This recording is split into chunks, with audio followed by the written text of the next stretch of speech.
I also stand against the position that there is a cost too expensive for the protection of our students.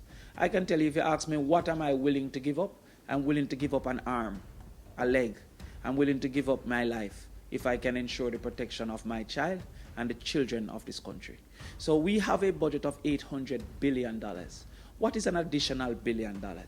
What is an additional $2 billion? None of which is going to cost that at this particular point in time. We also have a prime minister that chose not to take a loan from China for the Montego Bay bypass and to fund it from the budget. That's a choice. We also have a situation that a prime minister chose to give 63 members of parliament for Christmas work 21 million each. That's a choice. We also have within this country the wastage and wanton stealing of money, especially by including the Ministry of Education. And that has been done as well. So I want to see 1 meal per day in school, and I don't think that there is a cost deterrent that we should not consider to put that 1 meal per day in school. I'll drop in an additional pothole to facilitate that. I want to see children safe in school, and there should be no activity. I'll pay another 0.5% of GCT to facilitate that.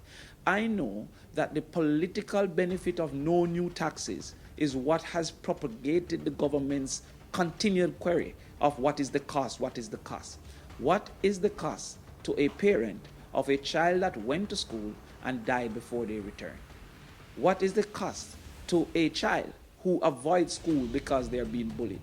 And what is the cost to a society that have so many children not performing and further not being properly socialized before coming out into the society and interacting?